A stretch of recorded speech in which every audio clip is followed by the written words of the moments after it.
অমলকান্তি আমার বন্ধু। স্কুলে আমরা একসঙ্গে পড়তাম। রোজ দেরি করে ক্লাসে আসতো, পড়া পারত না। শব্দরূপ জিজ্ঞেস করলে এমন অবাক হয়ে জানলার দিকে তাকিয়ে থাকতো যে দেখে ভারী কষ্ট হতো আমাদের।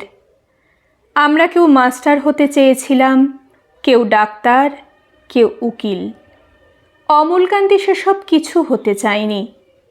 সে রোদ্দুর হতে চেয়েছিল।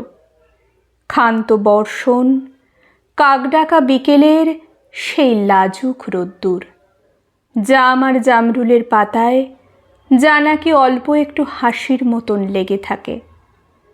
আমরা কেউ মাস্টার হয়েছি, কেউ ডাক্তার, কেউ উকিল। অমলকান্তি রোদ্দুর হতে পারেনি। সে এখন অন্ধকার একটা ছাপাখানায় কাজ করে। মাঝে মাঝে আমার সঙ্গে দেখা করতে আসে, চা খায়, এটা ওটা গল্প করে, তারপর বলে, উঠি তাহলে। আমি ওকে দরজা পর্যন্ত এগিয়ে দিয়ে আসি। আমাদের মধ্যে যে এখন মাস্টারি করে, অনায়াসে সে ডাক্তার হতে পারত।